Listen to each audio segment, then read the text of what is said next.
Hello and welcome to Money and Power. Today we're going to take a clear, structured look at something that is happening quietly, steadily, and very deliberately behind the scenes: the gradual construction of a new global money system. Not a dramatic overnight reset, not a sudden collapse, but a systematic transition that is already underway. This new architecture is being shaped by technology, government policy, central bank strategy, geopolitical pressure, and the limitations of the old system.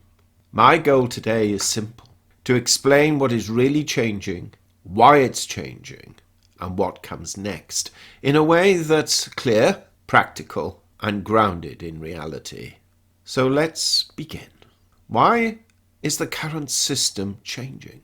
The global financial system we use today, built around the US dollar, commercial banks, SWIFT, and physical cash, was designed for a world that no longer exists. It was built for the post-war industrial era, a world of slower trade, fewer currencies, less debt, and far simpler technology.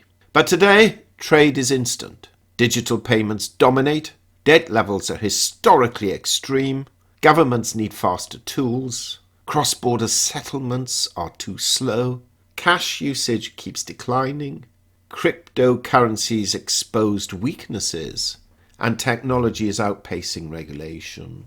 Simply put, the old system cannot support the demands of the modern global economy. And because it cannot keep up, policymakers and central banks are building something new, sometimes openly, often quietly. The rise of digital money. The biggest shift is the transition away from physical cash towards fully digital money. This is not speculative, it's measurable, happening everywhere. In the UK, cash payments have fallen from over 50% to around 10%. In Sweden, cash usage is under 5%. China's digital payments dominate daily life, and even developing nations are leapfrogging straight into mobile money. This matters because once a society becomes mostly digital, the infrastructure that underpins money has to evolve with it. We're moving from cash to digital records, paper records to digital ledgers, slow settlement to instant settlement, bank-based payments to platform-based payments, and national systems to interconnected systems. This transition is intentional and irreversible. Central bank digital currencies, or CBDCs. Whatever people believe about CBDCs, one thing is beyond dispute. Every major central bank is now developing one. Why? Because CBDCs solve several of the problems the old system cannot. 1. Faster settlement. Money can move instantly, even across borders. 2. Lower cost. Governments can reduce payment friction and commercial bank dependence. 3. Better monetary control. Policy tools become more direct and more responsive. 4. Digital age compatibility. CBDCs integrate with mobile payments, digital ID, tax systems, and social support infrastructure. Now let's be clear. A CBDC does not replace your bank account. It sits alongside existing money, at least initially. But over time, as usage grows, it becomes a key part of the new system. This is why nearly every G20 nation is running pilots. Decline of correspondent banking and SWIFT pressure. The current global money system relies heavily on SWIFT messaging, correspondent banks, dollar-centric clearing pathways. But the world is changing.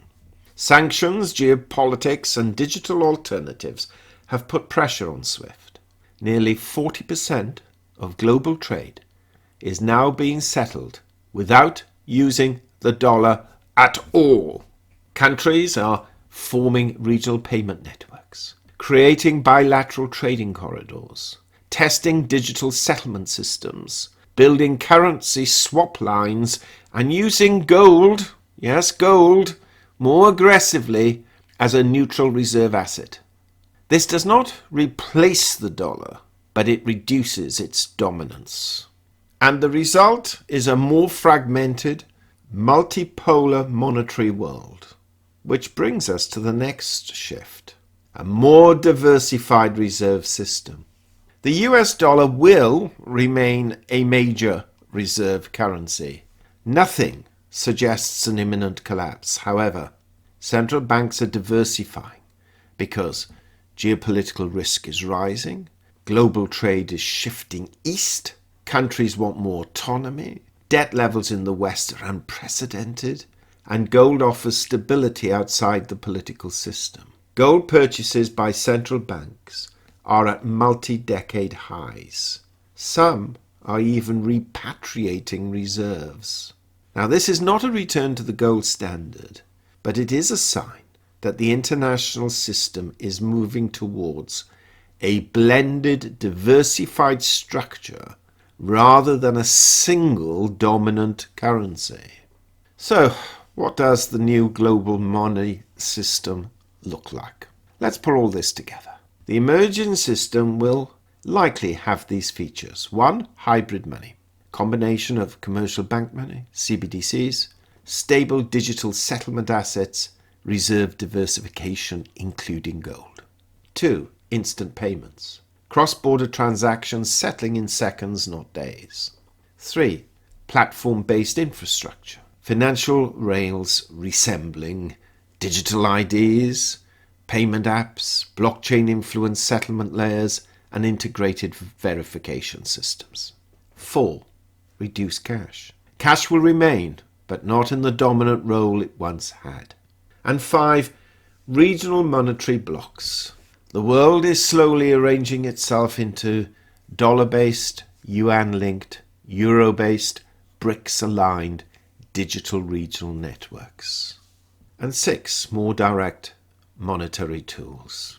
Governments and central banks will have faster intervention capability, real-time monitoring, more responsive policy frameworks.